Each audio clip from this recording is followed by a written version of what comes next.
જૂનાગઢથી સમાચાર મળી રહ્યા છે। ઘેડના બામણાસા ગામનો પાળો તૂટી ગયો છે। પાળો તૂટતા ખેતરોમાં પાણી ફરી વળ્યા છે। ગઈકાલે માણાવદર કેશોદમાં વરસાદ થતા ઓજદ નદીમાં પાણી આવ્યું હતું। નદીના કાંઠા પર માટી અને થેલીથી આ પાળો બનાવવામાં આવ્યો હતો, જે પાળો તૂટી ગયો છે। નદીના પાણી ખેતરોમાં ઘૂસી ગયા હોવાની જાણકારી મળી રહી છે। આ જે પાળો બનાવવામાં આવ્યો હતો તે પણ લોકોએ જાતે બનાવ્યો હતો। હાલમાં શું પરિસ્થિતિ છે જૂનાગઢના વિસ્તારની વધુ માહિતી મેળવીશું ન્યૂઝ 18 સંવાદદાતા અતુલ પાસેથી। જી અતુલ। જી સિદ્ધાર્થ, આપને ચોક્કસ જણાવો કે ગઈકાલે જૂનાગઢમાં જે વરસાદનો બીજો રાઉન્ડ શરૂ થયો હતો તેમાં સમગ્ર જિલ્લામાં 1 થી લઈ અને 4 ઇંચ સુધીનો વરસાદ થયો। ખાસ કરીને માણાવદર અને કેશોદમાં વરસાદ થતા જે ઘેડ પંથક છે તેમાં ઓજત નદીમાં પાણી આવતો જે ઘેડનો વિસ્તાર છે બામણાસા વિસ્તારમાં ઓજત નદીનો પાળો બનાવવામાં આવ્યો હતો। જે પાળો છે તે તંત્ર દ્વારા બનાવાયો હતો, ગ્રામજનો દ્વારા બનાવવામાં આવ્યો હતો તેવું હાલ જાણવા મળી રહ્યું છે। પણ ખાસ કરીને આ પાળો છે તે તૂટી જવા પામ્યો છે। જે દ્રશ્યો આપ સામે આવી રહ્યા છે તે પાળો છે માત્ર માટીનો અને સિમેન્ટની જે થેલીઓ છે તેનેથી પાળો બનાવવામાં આવેલો અને ઓજત નદીના પાણી આવતા આ પાળો તૂટી ગયો છે અને તેને લઈ અને જે ઓજત નદીના પાણી છે તે ખેતરોમાં ઘૂસી ગયા હતા। થોડા દિવસના વિરામ બાદ જે પાણી સુકાતું હતું પણ ત્યાં ગઈકાલે જ વરસાદ થતા આ જે પાળો તૂટતા બામણાસા સહિતના ઘેડ પંથકના અનેક વિસ્તારોમાં જે આ પાળા તૂટતા પાણી ઘૂસી ગયા છે તેને લઈ અને ખેડૂતોને ફરી પાછો એક વખત ખેતરોમાં પાણી ઘૂસી જવાથી રોવાનો વારો આવ્યો છે। ત્યારે આ પાળાને લઈ અને અનેક સવાલો તંત્ર સામે ઉભા થયા છે। જી સિદ્ધાર્થ। આભાર અતુલ સમગ્ર માહિતી બદલ। તો અનેક વિસ્તારોમાં આ પાણી ઘૂસી ગયું છે, ખાસ કરીને ખેડૂતોને ખેતરની અંદર પાણી ઘૂસી જવાને કારણે ખેતી પાક નિષ્ફળ ગયાની ભીતિ સેવાઈ રહી છે।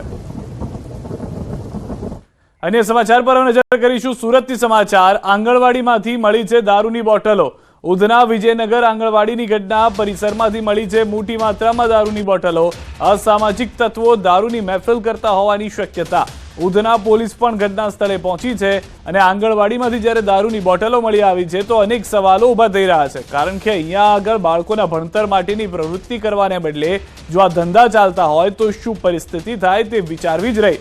બીજી તરફ જે દ્રશ્યો છે પુરવાર કરી રહ્યા છે કે આંગણવાડીની અંદર દારૂ પાર્ટીઓ થતી આવી છે, દારૂની બોટલો મળી આવી છે, કેટલીક પોટલીઓ પણ મળી આવી છે। હાલમાં પોલીસ ઘટના સ્થળે પહોંચી છે અને તપાસ કરવામાં આવી રહી છે, પરંતુ પરિસરની અંદરના જે દ્રશ્યો છે એ સ્પષ્ટ કરી રહ્યા છે કે આંગણવાડીમાં ખોટી પ્રવૃત્તિઓ ચાલતી હતી। અહીંયા આગળ આ દ્રશ્યોમાં પણ આપ જોઈ રહ્યા છો, નાસ્તાના પેકેટ જોવા મળી રહ્યા છે, પોટલીઓ જોવા મળી રહી છે, દારૂની બોટલો મળી આવી છે। વધુ માહિતી ન્યૂઝ 18 સંવાદદાતા કીર્તેશ પાસેથી મેળવીશું। કીર્તેશ, સમગ્ર ઘટનાની જાણ કેવી રીતે થઈ? હાલમાં શું તપાસ કરવામાં આવી રહી છે આંગણવાડીને લઈને?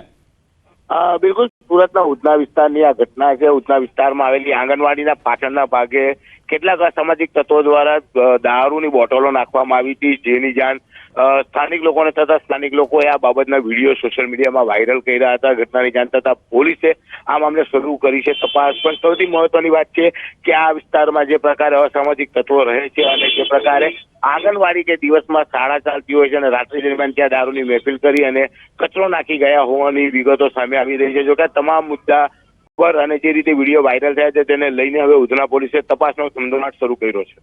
આભાર કીર્તેશ સમગ્ર માહિતી બદલ। તો હાલમાં પોલીસ તરફથી તપાસનો ધમધમાટ શરૂ કરી દેવામાં આવ્યો છે। સૌથી વધારે મહત્વની વાત, તપાસ કરવામાં આવી રહી છે। રાજકોટ ગેમ ઝોન અગ્નિકાંડના પીડિતો મુખ્યમંત્રીને મળ્યા હતા। સીએમ સાથેની મુલાકાતમાં પીડિત પરિવારોએ 12 મુદ્દાની રજૂઆત કરી। જવાબદાર ધારાસભ્ય, કોર્પોરેટર સામે ગુનો નોંધી ધરપકડની માંગ કરવામાં આવી છે। તેની સાથે સાથે નિવૃત્ત જજની અધ્યક્ષતામાં કમિટી બનાવવાની માંગ કરવામાં આવી છે। 6 મહિનામાં ટ્રાયલ પૂર્ણ કરી દોષિતોને ફાંસીની સજાની પણ માંગ કરવામાં આવી છે। જરૂરિયાતમંદ પરિવારજનોને 50 લાખની સહાય ચૂકવવા રજૂઆત કરી છે। મુખ્યમંત્રીએ રજૂઆતો સાંભળી યોગ્ય કાર્યવાહીની ખાતરી આપી। 6 મહિનામાં માંગ નહીં સંતોષાય તો પીડિત પરિવારો યોજશે યાત્રા। 1.5 મહિનો થઈ ગયો તે પછી અમને એને બોલાયા અને આજે આપણે ગયા, પણ તોય કહે છે કે અમે તમારી હારે છે, આપણી આ માંગણી છે, એ માંગણી મુજબ જો એ આપણે બધું કરે તો આપણે માની કે આપણે હારે જ છે। એ નહીં થાય તો અમે યાત્રા કાઢશું, રાજકોટથી અહીંયા લગી હાલીને આવવાની યાત્રા કાઢશું, મુખ્યમંત્રીના નિવાસસ્થાન લગી, આપણે એના બંગલા લગી બધે અમે આવશું કે સરકાર જો આપણી હારે તો 6 મહિનામાં આનો નિવાડો લઈ આવે અને આને કડકમાં કડક સજા કરે। જે પણ એમાં સંડોવાયેલા હોય એને કड़क में कड़क की सजा करे। जो भी आईपीएस या फिर आईएएस अधिकारी से इसमें आरोपी हो उसकी धरपकड़ की जाए, ये भी रजूआत हुई सीएम साहब से, और उन्होंने आश्वासन भी दिया कि ये जो पूरी इंक्वायरी चल रही है इसमें किसी को भी बख्शा नहीं जाएगा। તો રાજકોટ અગ્નિકાંડ બાદ તંત્ર સફાળું જાગ્યું છે અને ફાયર એનઓસી તેમજ બીયુ પરમિશન ન હોય તેવા પાર્ટી પ્લોટ, રેસ્ટોરન્ટ, હોટલ સહિતોને સીલ કરવાની કામગીરી કરવામાં આવી રહી છે, જેના વિરોધમાં આજરોજ હોટલ સંચાલકો અને કેફે સંચાલકો તેમજ પાર્ટી પ્લોટના સંચાલકોએ બંધ પાડી વિરોધ નોંધાવ્યો હતો। ત્યારે હોટલ સંચાલકોનું કહેવું છે કે અગાઉ ક્યારેય પણ પાર્ટી પ્લોટમાં આગ લાગી હોય તે પ્રકારનો બનાવ સામે નથી આવ્યો, ત્યારે સરકાર દ્વારા મધ્યસ્થી કરી તમામ પ્રકારની સીલિંગની કાર્યવાહી બંધ કરાય તેવી માંગ કરાય। આ ઉપરાંત હોટલ સંચાલક મંડળના પ્રમુખે મનપા પર મોટો આક્ષેપ કર્યો। સીલિંગની કાર્યવાહીમાં 5 લાખ રૂપિયા લઈ સીલ ખોલી આપવામાં આવે છે। અમીષા નામની વ્યક્તિ દ્વારા રૂપિયા માંગવામાં આવ્યા હોવાનો આક્ષેપ કરવામાં આવ્યો હતો।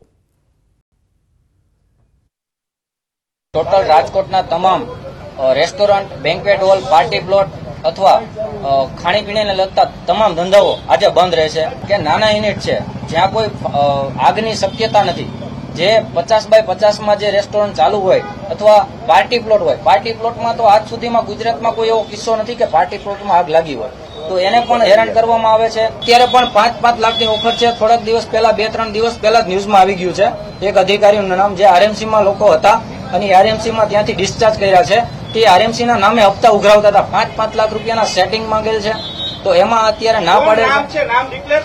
નામ એમનું હિમિષાબેન છે, સરનેમ મને ખબર નથી, હિમિષાબેન કરીને હતા, એને 5-5 લાખ રૂપિયાની ખંડણી પણ માંગેલી છે। ત્યારે સમગ્ર મામલે આરએમસીમાં વર્ષ 2011 થી 2016 સુધી પ્રોજેક્ટ ઓફિસર તરીકે કામ કરનાર અમીષા ગોહિલે તમામ આક્ષેપો ફગાવ્યા। કહ્યું કે અરજદારોની રજૂઆતને લઈને તેમની મિલકતનું ટેમ્પરરી સીલ ખોલવા માટે મેં અરજી કરી હતી, પૈસા લીધાની વાત તદ્દન ખોટી છે। 150 ફૂટ ન્યૂ રિંગ રોડ પર 3 જેટલા રેસ્ટોરન્ટ તેમજ થિયેટર ચાલુ હતા, જેનો મેં વિરોધ કર્યો હતો, તેમજ તે બાબતના પુરાવા મેં ડેપ્યુટી મ્યુનિસિપલ કમિશનર સહિતનાઓને મોકલ્યા હતા, જેમાં કોઈ કાર્યવાહી નથી કરાઈ। ટીઆરપી ગેમ ઝોનના કાંડ પછી મારી પાસે એક પારસભાઈ કરીને આવ્યા હતા, કોર્નફ્લેક્સ થિયેટરના ઓનર, અને એમણે સીલ ખોલાવવા માટેની અરજી કરવાનું કીધું। એ અરજી મેં એમને કરીને સીલ ટેમ્પરરી ખોલ્યું હતું, પરમેનન્ટ નહીં। હવે પછી એમનું પરમેનન્ટ સીલ ખોલવા માટે મારી પાસે અરજી આવી। એ સમય દરમિયાન એણે સેકન્ડ વાઇફ રેસ્ટોરન્ટ અને ઢોસા.comની અરજી મારી પાસે આવી, તો મેં એમનું મારા હાથની લખેલી અરજી છે, હું તમને ફોરવર્ડ કરીશ, તમે બતાવી શકશો। સીલ ટેમ્પરરી સીલ ખોલવા માટે મેં અરજી કરી દીધી છે મારા હાથે, પણ મારા ઉપર જે આક્ષેપ છે કે 5 લાખ રૂપિયા માંગ્યા, એ તદ્દન ખોટી વાત છે। અન્ય સમાચાર પર નજર કરીએ। દાહોદથી સમાચાર। નકલી એને કૌભાંડ મામલો, મામલતદાર કલેક્ટર સામે હાઈકોર્ટની લાલાક। દાહોદના 9 લોકોને મામલતદારે આપી હતી નોટિસ। નોટિસ મળતા 8 લોકોએ હાઈકોર્ટના દ્વાર ખખડાવ્યા। એને રેકોર્ડમાં હોય તો ખરીદદારને કેમ નોટિસ આપી? તમારા અધિકારીઓ સામે શું કાર્યવાહી કરી? અધિકારી સામે કાર્યવાહી ન કરી તો નોકરી ગુમાવવી પડશે। મલ્ટી મેગા સ્કેમ ચાલુ કઈથી થયો? તમારી સરકારી કચેરીથી થયો। તમે તમારા સરકારી અધિકારીઓ ઉપર શું એક્શન લીધું છે? તમે જેને નોટિસ પાઠવે છે તમારા મામલતદાર, શું મોટો નોટિસ તમારા મામલતદાર જેને પાઠવે છે, એ લોકો તો એક બોનેફાઈડ પરચેસર છે, અને જે બોનેફાઈડ પરચેસર છે એમને આ નોટિસ તમે કઈ રીતના પાઠવી શકો જ્યારે તમે તમારા અધિકારીઓ ઉપર કોઈ એક્શન નથી લીધા? ગિરનાર પર્વત પર ગંદકીનો મામલો। સરકાર વતી જૂનાગઢ કલેક્ટરનું હાઈકોર્ટમાં સોગંદનામું। કાર્યવાહીના આંકડા જાહેર કરાયા। 21 એપ્રિલથી 30 જૂન સુધીની આપી માહિતી। વન વિભાગે 11 ફરિયાદ નોંધી, 21,800નો દંડ વસૂલ્યો। સ્થાનિક તંત્રે 128 ફરિયાદ નોંધી। દરરોજ 50 સફાઈ કર્મી દ્વારા કરાઈ રહી છે સફાઈ। અમદાવાદમાં કોંગ્રેસ કાર્યાલય પર હુમલાનો મામલો। સેશન્સ કોર્ટમાં સુનાવણી પૂર્ણ થઈ ચૂકી છે। કોંગ્રેસ કાર્યકરોની જામીન અરજી મામલે કોર્ટે આવતીકાલે ચુકાદો સંભળાવવાનું કહ્યું છે। આરોપીઓએ ભાજપના કાર્યકરોએ હુમલો કર્યા હોવાના પુરાવા રજૂ કરવા કોર્ટમાં માંગ કરી। બનાવના દિવસે વહેલી સવારે ભાજપના કાર્યકરોએ કાર્યાલય પર તોડફોડ કરી હોવાનો આરોપ કોંગ્રેસના કાર્યકરોએ લગાવ્યા। તમામ આરોપીઓને પાછળથી પકડવામાં આવ્યા છે અને પોલીસે આ કેસમાં પોલીસની નેગ્લિજન્સી દેખાઈ રહી છે કે પોલીસે જો બનાવ બન્યો, આ ટોળું ભેગું થયું અને જો ત્યાં કોર્ડન કરી લીધા હોત, અટકાયત કરી લીધી હોત, તો કદાચ આ બનાવ ના બનત। જેથી સાહેબ નેગ્લિજન્સી પોલીસની હોય, આ આરોપીઓને ખોટી રીતે ધરપકડ કરી છે, જેથી તેઓને જામીન મુક્ત કરવા જોઈએ। સમાચારોમાં હાલ રોકાઈશું એક વિરામ માટે। આપ જોડાયેલા રહો ગુજરાતની number 1 news channel news 18 Gujarati સાથે।